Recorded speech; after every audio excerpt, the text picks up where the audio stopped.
नमस्कार दोस्तों, स्वागत है आपका बालाजीएस हिंदी क्लास में। तो इस क्लास में जीके जीएस के क्वेश्चन करवाएंगे जो कि बीपीएससी टीआरई 4th के लिए और 1 to 5, 6 to 8 टीजीटी पीजीटी के लिए बहुत ही इम्पोर्टेंट होंगे। और इन क्वेश्चनों को अच्छे से देखो और देखिए कितने क्वेश्चन आप सही कर सकते हैं, क्योंकि आपकी टीआरई 4th की घोषणा हो गई है और वो उसकी प्रक्रिया बहुत जल्द स्टार्ट होने वाली है और इसमें ज़्यादा समय नहीं लगता है। 1 से 1.5 महीने में पूरी प्रक्रिया कंप्लीट हो जाती है, एग्ज़ाम तक कंप्लीट कर लेते हैं। इसलिए आप लोग गेस करिए कि इन क्वेश्चनों में कितने क्वेश्चन आप सही कर सकते हैं। तो चलिए, पहला क्वेश्चन आपका है। पहला क्वेश्चन दोस्तों है, नीले तथा लाल प्रकाश के लिए एक उत्तल लेंस की फोकस दूरी BFB तथा FR है तथा इन्हीं रंगों के प्रकाश के लिए अवतल लेंस की फोकस दूरियां FB तथा FR है। इस दिशा में आपकी क्या बनेगा बताइए। तो इसका उत्तर दोस्तों क्या सही होगा, गेस करिए। आपको 2 सेकंड का समय देते हैं, इसलिए आप लोग गेस कर लिया करिए कि कौन सा उत्तर इसमें सही होगा। तो इसका उत्तर आपका दोस्तों ऑप्शन नंबर डी सही हो जाएगा, क्योंकि इसमें 1 से अधिक बन रहे हैं। तो चलिए अगला क्वेश्चन, पौधों में कार्बोहाइड्रेट किस रूप में रहता है बताइए।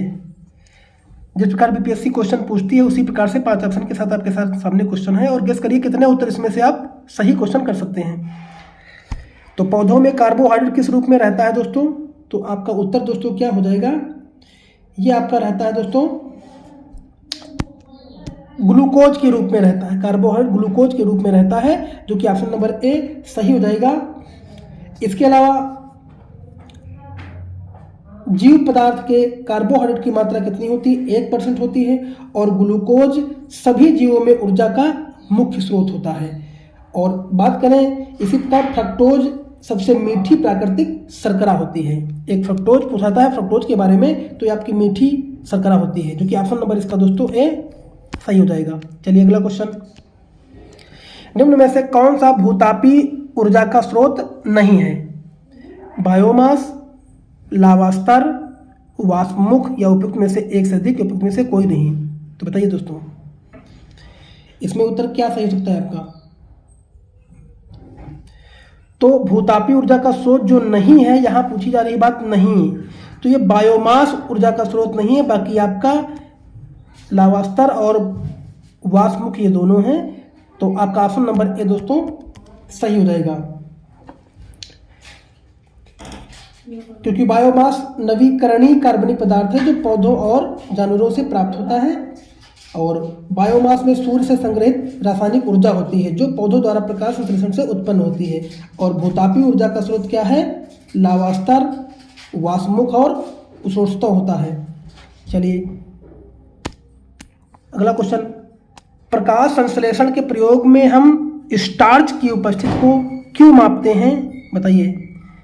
क्या प्रकाश संश्लेषण के परिणाम स्वरूप स्टार्च का निर्माण होता है, या ग्लूकोज जल में अभिलेय है, या निर्मित ग्लूकोज स्टार्च में रूपांतरित हो जाता है, या उपयुक्त में से एक से अधिक, या उपयुक्त में से कोई नहीं। तो इसका उत्तर दोस्तों क्या सही हो जाएगा।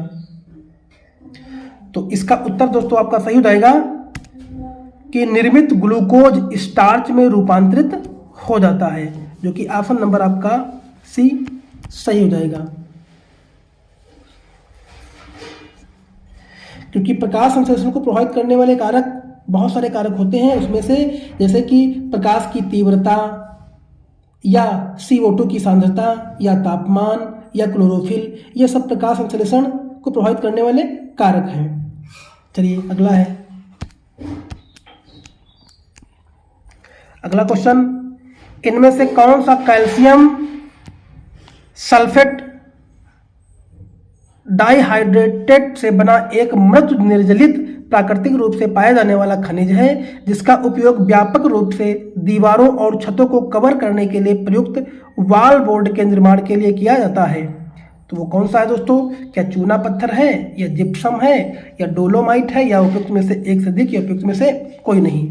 तो बताइए दोस्तों क्या है इसमें। तो ये आपका दोस्तों सही जाएगा, क्योंकि जब सोडियम क्लोराइड के विलयन में सिल्वर नाइट्रेट का विलयन मिलाया जाता है तो सिल्वर क्लोराइड का एक सफेद अवक्षेप बनता है। तो इसका उत्तर दोस्तों आपका जो सही हो जाएगा जिप्सम। इसका उत्तर क्या हो जाएगा? जिप्सम दोस्तों सही हो जाएगा, जो कि ऑप्शन नंबर बी सही हो जाएगा।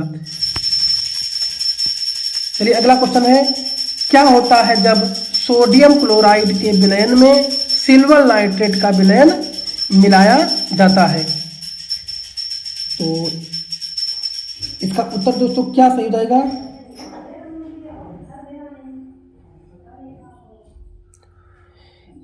इसका उत्तर आपका दोस्तों भी क्या सही हो जाएगा? आपका उत्तर इसका दोस्तों बी सही हो जाएगा कि सिल्वर क्लोराइड का एक सफेद अवक्षेप बनता है, जो कि ऑप्शन नंबर दोस्तों आपका बी इसका सही हो जाएगा। जब सोडियम क्लोराइड के विलयन में सिल्वर नाइट्रेट का विलयन होता है तो सिल्वर क्लोराइड का एक सफेद अवक्षेप बनता है, यही आपका ऑप्शन नंबर बी दोस्तों सही हो जाएगा। चलिए अगला क्वेश्चन, मनुष्य के श्वसन तंत्र में वायु की मात्रा कम होने पर निम्न में से किसकी उपस्थिति श्वसन तंत्र में वायु मार्ग को निपतित नहीं होने देती है? तो क्या आपका कंडरा या स्नायु या उपास्थि वलय या उपयुक्त में से एक से अधिक या उपयुक्त में से कोई नहीं? तो बताइए। तो उत्तर आपका दोस्तों सही जो हो जाएगा वो हो जाएगा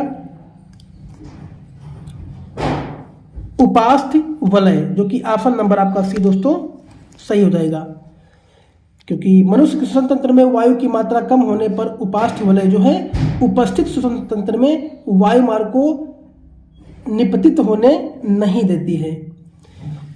अगर बात करें तो उपास्थि के कार्य क्या क्या होते हैं, तो यह जोड़ों को मुलायम बनाने भी मदद करता है और यह लंबी हड्डियों के विकास और वृद्धि के लिए भी आवश्यक है। कौन? उपास्थि। इसके अलावा कार्टिजेल जोड़ों में हड्डी के सतहों को भी चिकना करता है। तो ऑप्शन नंबर इस क्वेश्चन का ऑप्शन नंबर सी दोस्तों सही हो जाएगा। चलिए अगला है, ब्लू ओरिजिन के NS-25 मिशन पर एक पर्यटक के रूप में अंतरिक्ष में जाने वाले भारत के पहले स्पेस टूरिस्ट कौन बने हैं? गोपीचंद्र, थोटाकुरा या अमित छत्री या इदरमित गिल या उपयुक्त में से एक से अधिक या उपयुक्त में से कोई नहीं? तो 9 का जो आपका उत्तर सही हो जाएगा ये आपका हो जाएगा गोपीचंद थोटाकुरा, जो कि ऑप्शन नंबर ए सही हो जाएगा। अगला है, 29 अप्रैल 2024 को कौन सा दिवस मनाया गया है? बताइए। क्योंकि जो आपके करंट से क्वेश्चन पूछे जाते हैं, बीपीएससी बहुत गहराई से क्वेश्चन पूछती है, और तो इसलिए एक साल का आपको करंट तैयार करना ही होगा, तभी आप करंट के क्वेश्चन आपको देखने को मिलेंगे एग्जाम में। एक साल तक पूरा जो है आपका, अगर आप जब पहले से करंट के क्वेश्चंस और ये पहले से क्वेश्चन जीके जैसे तैयार नहीं करेंगे तो एक महीने में आप कुछ नहीं कर पाएंगे। इसलिए बहुत जल्दी आपकी प्रक्रिया स्टार्ट होने वाली है और बहुत जल्द जो है प्रक्रिया स्टार्ट हो जाएगी, कंप्लीट भी कर लेती है बीपीएससी। तो ये आपका उत्तर दोस्तों इसका क्या हो जाएगा? इसका उत्तर दोस्तों आपका हो जाएगा अंतर्राष्ट्रीय नृत्य दिवस, जो कि ऑप्शन नंबर ए सही हो जाएगा। चलिए अगला है, भारतीय डेयरी ब्रांड अमूल किस देश में अपने उत्पादों का निर्माण करके अपना पहला अंतर्राष्ट्रीय परिचालन शुरू किया है? तो ये दोस्तों आपका क्या हो जाएगा? ये आपका हो जाएगा श्रीलंका में या संयुक्त अरब अमीरात में या संयुक्त राज्य अमेरिका में या उपयुक्त में से एक से अधिक या उपयुक्त में से कोई नहीं। तो ये आपका हो जाएगा दोस्तों ऑप्शन नंबर सी संयुक्त राज्य अमेरिका में। ऑप्शन नंबर सी आपका दोस्तों सही हो जाएगा। अगला है, कौन ब्रिटिश खोजकर्ता पृथ्वी के सबसे दूरस्थ स्थान तक पहुंचने वाला पहला व्यक्ति बन गया है? तो ये आपका हो जाएगा क्रिस ब्राउन। अगला है, किस राज्य ने आपदा चेतावनी डिवाइस नीतीश को लॉन्च किया है? तो ये आपका दोस्तों हो जाएगा, ये इसमें से कोई नहीं ऑप्शन ये सही है, तो ऑप्शन नंबर आपका ये दोस्तों सही हो जाएगा। तो जो नीतीश को